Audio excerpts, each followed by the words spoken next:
Hello everyone, my name is Vinayak Vagila. I am volunteer at AFRS. Today we discussed about the external ballistic. In this topic, we discussed about the introduction, angle of firing, yaw and stability, effect of projectile on trajectory, factors affecting trajectory. So let's start with the introduction part. External ballistic or exterior ballistic is a part of ballistic. External ballistic और exterior ballistic ये एक part है ballistic का, ballistic division का एक part है. External ballistic deals with the motion of projectile और bullet from the muzzle end of the weapon to the target और till it drops under the influence of gravity. External ballistic तब तक apply किया होगा एक motion of projectile पे या फिर बुलेट पे जब तक वो मजल एंड से बाहर नहीं निकल जाता और टारगेट को हिट नहीं कर जाता, या फिर अगर वो इन्फ्लुएंस ऑफ ग्रेविटी के कारण वो नीचे नहीं गिर जाता, तब तक उसके ऊपर एक्सटर्नल बैलिस्टिक अप्लाई होगा. और जो आपका प्रोजेक्टाइल है उसका पाथ होगा पैराबोलिक फॉर्म में.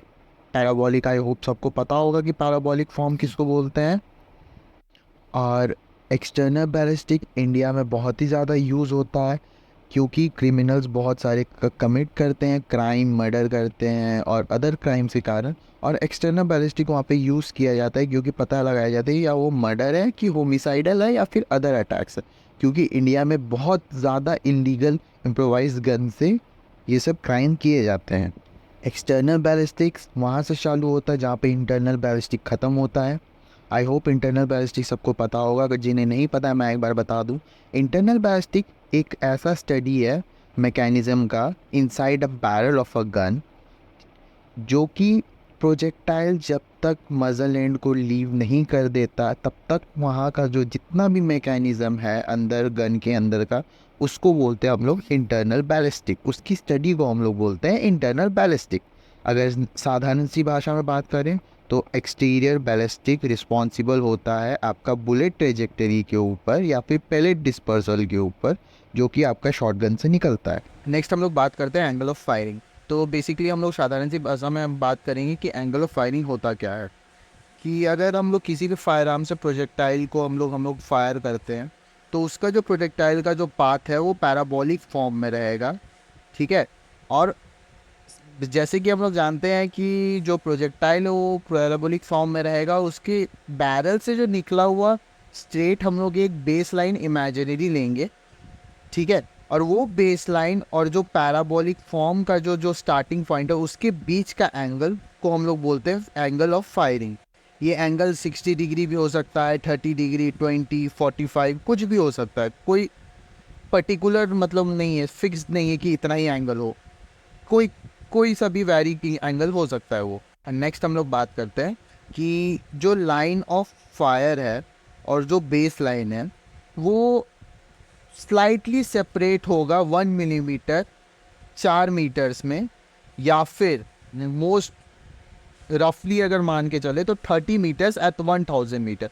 अगर आप किसी भी प्रोजेक्टाइल को आप फायर कर रहे हो, अगर वो 1000 मीटर अगर ट्रैवल कर रहा है तो उसके बीच का जो अगर ट्रैवल कर रहा है तो उसके बीच का जो सेपरेशन होगा बैरल लाइन का और बेस लाइन का स्लाइटली 30 मीटर्स का होगा जब एंगल ऑफ फायरिंग अगर मेज़र किया जाए 1 मिनट में तब.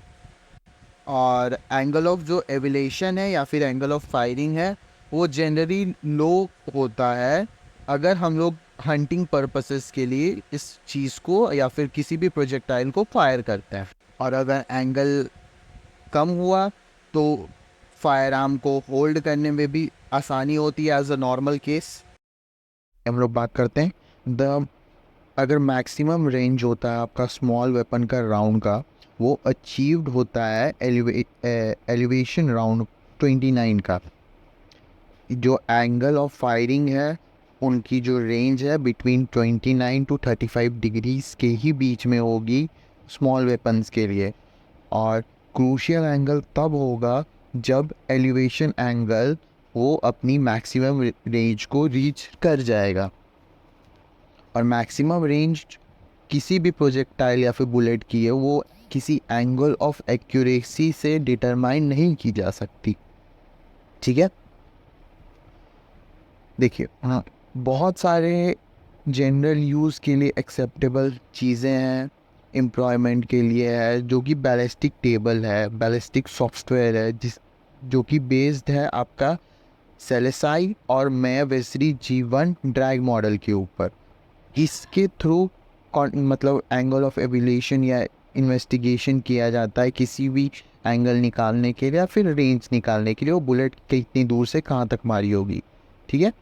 और इसका अल्टरनेट ऑप्शन 1991 में एक प्रेजेंटेशन के दौरान प्रोफेसर आर्थर जे पैसा ने ऑफ़र किया था। इसमें क्या होता है कि जब किसी भी एंगल पे आप फायर करोगे तो जो आपका एलिवेशन है वो एक राइज करेगा एरिया में, जिसको हम लोग बोलेंगे सेफ जोन, अपने ट्रेजेक्टरी पाथ के थ्रू। और उस प्रोजेक्टाइल जो कि है उस लाइन के थ्रू अगर आप फायर करोगे तो जो प्रोजेक्टाइल है वो आपका पर्सन, किसी भी स्टैंडिंग टारगेट है उसके स्टैंड हेड के ऊपर से जाएगा along with the base line. अगर आप पर्सन को अगर बेस लाइन के सामने स्टैंड करते हो एज कम्पेयर्ड एज सीधे खड़े करते हो, तो आपका जो प्रोजेक्टाइल है वो ऐसा पैराबॉलिक फॉर्म में क्रॉस करेगा और वो आपका पर्सन का टारगेट का हेड के ऊपर से जाएगा। नाउ हम लोग नेक्स्ट बात करते हैं यॉ एंड स्टेबिलिटी। यॉ क्या होता है? यॉ एक ऐसा प्रिंसिपल है ना जिसमें आप अगर किसी प्रोजेक्टाइल को फायर कर रहे हो तो उसका जो टिप है, जिसको हम लोग नोज बोलते हैं, वो रोटेशन करने लगता है और वो थोड़ा ऐसे ऊपर नीचे ऊपर नीचे ऊपर नीचे होने लगता है, जैसे कि यहाँ आपने फिगर में देखा है। वो अपने जो लाइन ऑफ प्रोजेक्टाइल है उसमें थोड़ा वो डेविएट लाता है, उसको बोलते हैं हम लोग यॉ। नेक्स्ट प्रिसिएशन किसको बोलते हैं? प्रिसिएशन हम लोग उसको बोलते हैं कि जो बुलेट का रोटेशन है in the line of projectile वो उसके सेंटर ऑफ मास के अराउंड होगा। और न्यूटेशन हम लोग किसको बोलते हैं? स्मॉल सर्कुलर मूवमेंट होता है अपना बुलेट टिप का, उसको हम लोग बोलते हैं न्यूटेशन। और ये यॉ और प्रिसिशन जो है वो बुलेट का डिस्टेंस को डिक्रीज करता है जब वो बैरल से निकलता है। नेक्स्ट हम लोग बात करते हैं effect of projectile on trajectory, मतलब क्या इफ़ेक्ट लगेगा प्रोजेक्टाइल के ऊपर जब वो अपने ट्रेजेक्टरी पाथ में मूव कर रहा होगा। तो ऐसे तो बहुत सारा फैक्टर्स इफ़ेक्ट लगता है, फैक्टर्स है इंटरनल एक्सटर्नल दोनों ही फैक्टर्स लगते हैं। बेसिकली यहाँ पे इफ़ेक्ट्स क्या क्या लगेगा?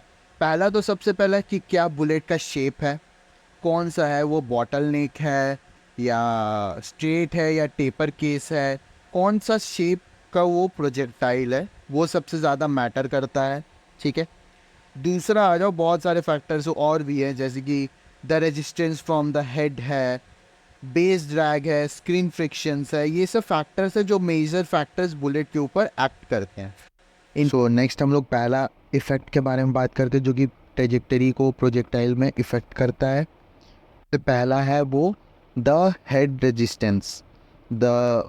ये बहुत ही सिग्निफिकेंट फैक्टर है ऑल द फैक्टर्स में से। इसमें क्या होता है कि जो आपका हेड रेजिस्टेंस फोर्स है वो अप्लाइड होगा आपका प्रोजेक्टाइल और किसी भी मूविंग बॉडी पे due to the fact that this regarding force is dependent on the projection area of the head.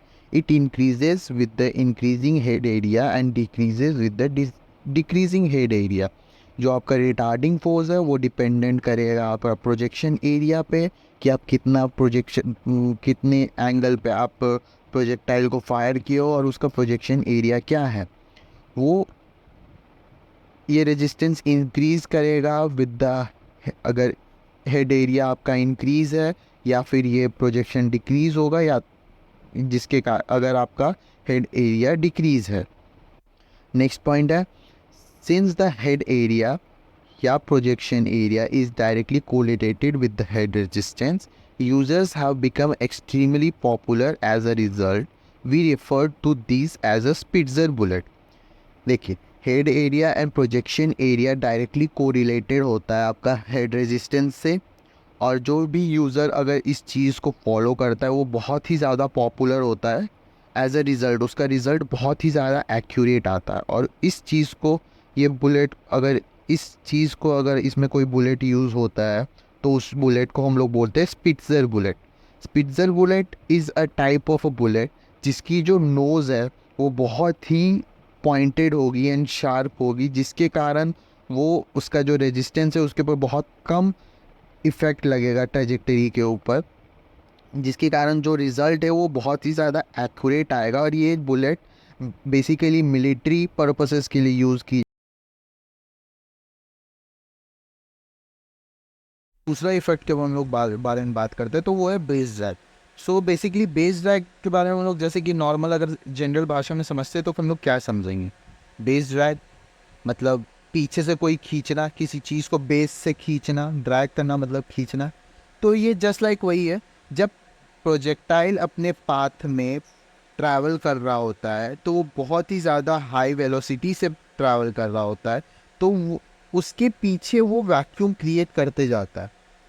तो उस वैक्यूम जो वो क्रिएट करता है, तो वो वैक्यूम के कारण जो बुलेट है वो पीछे खींचता है, वो वैक्यूम बुलेट को पीछे खींचता है, जिसके कारण उसका स्पीड कम हो जाता है। उसी को हम लोग बोलते हैं बेस ड्रैग। तो अब लास्ट इफेक्ट के बारे में हम लोग बात करेंगे, वो है स्क्रीन फ्रिक्शन। फ्रिक्शन के बारे में अगर हम लोग जानते हैं तो 10th 9th में हम लोग पढ़े ही है। तो किसी भी दो चीज़ के कांटेक्ट में आने से उसके बीच में फ्रिक्शन पैदा होता है। बस यहाँ भी सेम ही है।